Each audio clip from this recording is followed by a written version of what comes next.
নমস্কাৰ মুহূৰ্তত দিব বিচাৰিছোঁ অত্যন্ত গুৰুত্বপূৰ্ণ খবৰ গুৱাহাটীত যেহেতু বানে সন্ত্ৰাস চলোৱা পৰিলক্ষিত হৈছিল আৰু এবাৰ বানৰ পাছতে উদ্ভট মন্তব্য কৰিছে ৰাজনৈতিক নেতাই বিধানসভাৰ অধ্যক্ষ বিশ্বজিৎ দৈমাৰীয়ে এবাৰ মন্তব্য কৰিছে গুৱাহাটীত কৃত্ৰিম বান হৈ ভাল হৈছে কেৱল ইমানেই নহয় কৃত্ৰিম বানৰ পাছতে গুৱাহাটী উন্নত হৈছে বুলিও বিস্ফোৰক মন্তব্য কৰিছে উদ্ভট মন্তব্য কৰিছে বিধানসভাৰ অধ্যক্ষ বিশ্বজিৎ দৈমাৰীয়ে শেহতীয়াকৈ সৃষ্টি হোৱা গুৱাহাটীৰ বানপানীক লৈ কি মন্তব্য কৰিছিল এই মুহূৰ্তত জনোৱাৰ চেষ্টা কৰিম এটা ব্ৰেকিং নিউজ এই মুহূৰ্তত গুৱাহাটীৰ বান পৰিস্থিতিক লৈ এবাৰ উদ্ভট মন্তব্য কৰিছে ৰাজনৈতিক নেতাই গুৱাহাটীত কৃত্ৰিম বান হোৱাটো ভাল হৈছে বুলিহে মন্তব্য কৰিছে বান সমস্যা দূৰ কৰাক গুৰুত্ব নিদি উদ্ভট মন্তব্য কৰিছে বানপানী হোৱাৰ পাছতে উন্নত হৈ গ'ল গুৱাহাটী এই মন্তব্য কৰিছে বিশ্বজিৎ দৈমাৰীয়ে কেৱল ইমানেই নহয় তেওঁ কৈছে বান হোৱাৰ বাবে গুৱাহাটীখন পৰিষ্কাৰ হ'ল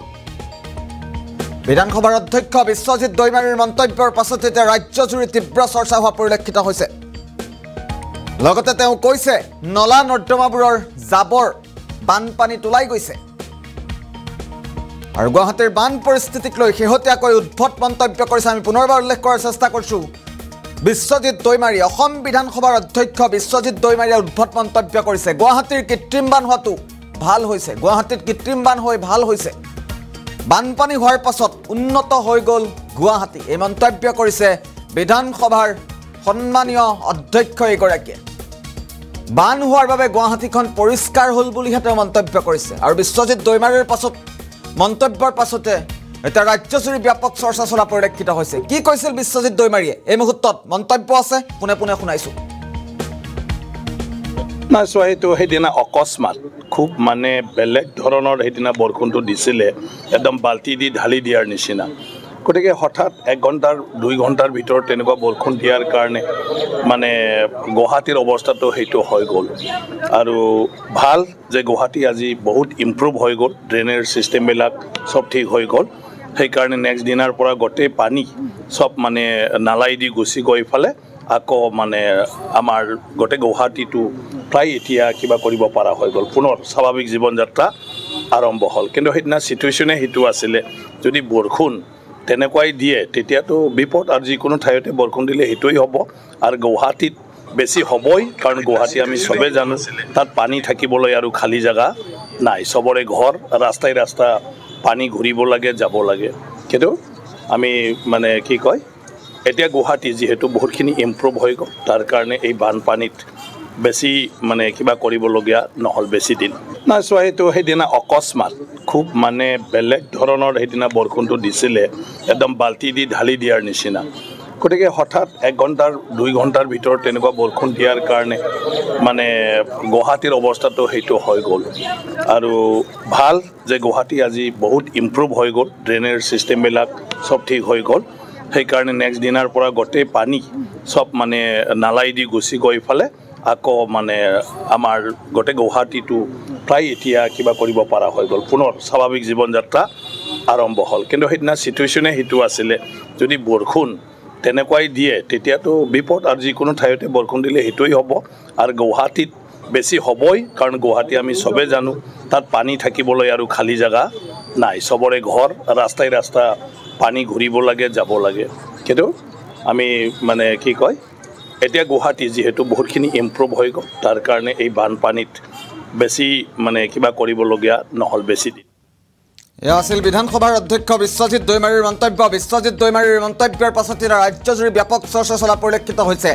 কিয় এগৰাকী ৰাজনৈতিক নেতাই এইদৰে মন্তব্য কৰিব পাৰে তাক লৈ ব্যাপক চৰ্চা আৰম্ভ হৈছে বান সমস্যা দূৰ কৰাক কোনো ভূক্ষেপ নাই এওঁলোকৰ তাৰ বিপৰীতে মন্তব্য কৰিছে বান হৈ গুৱাহাটীত ভাল হৈছে যি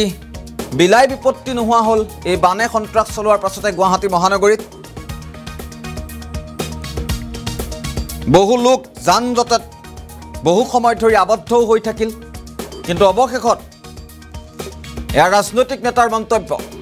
তেওঁ উল্লেখ কৰিছে গুৱাহাটীত কৃত্ৰিম বান হৈ ভাল হৈছে বান হোৱাৰ পাছত উন্নত হৈছে গুৱাহাটী এয়া মন্তব্য একোজন ৰাজনৈতিক নেতাৰ সমস্যা সমাধান কৰাত গুৰুত্ব নাই এওঁলোকৰ তাৰ বিপৰীতে মন্তব্য কৰে গুৱাহাটীত বানপানী হৈ ভাল হৈছে, বান হোৱাৰ বাবে উন্নত হৈছে গুৱাহাটী। এয়া মন্তব্য একোজন ৰাজনৈতিক নেতাৰ, আৰু এই মন্তব্যৰ পাছত এতিয়া ৰাজ্যজুৰি ব্যাপক চৰ্চা লাভ কৰিছে সমগ্ৰ বিষয়টোৱে। কি কৈছিল বিশ্বজিৎ দৈমাৰীয়ে পুনৰবাৰ উল্লেখ কৰিছোঁ, পুনৰবাৰ শুনোৱাৰ চেষ্টা কৰিম। সেইদিনা অকস্মাত খুব মানে বেলেগ ধৰণৰ সেইদিনা বৰষুণটো দিছিলে, একদম বাল্টি দি ঢালি দিয়াৰ নিচিনা। গতিকে হঠাৎ 1 ঘণ্টাৰ 2 ঘণ্টাৰ ভিতৰত তেনেকুৱা বৰষুণ দিয়াৰ কাৰণে মানে গুৱাহাটীৰ অৱস্থাটো সেইটো হৈ গ'ল। আৰু ভাল যে গুৱাহাটী আজি বহুত ইম্প্ৰুভ হৈ গ'ল, ড্ৰেইনেজ ছিষ্টেমবিলাক চব ঠিক হৈ গ'ল। সেইকাৰণে নেক্সট দিনাৰ পৰা গোটেই পানী চব মানে নালাই দি গুচি গৈ ফালে আকৌ মানে আমাৰ গোটেই গুৱাহাটীটো প্ৰায় এতিয়া কিবা কৰিব পৰা হৈ গ'ল, পুনৰ স্বাভাৱিক জীৱন যাত্ৰা আৰম্ভ হ'ল। কিন্তু সেইদিনা চিটুৱেশ্যনে সেইটো আছিলে, যদি বৰষুণ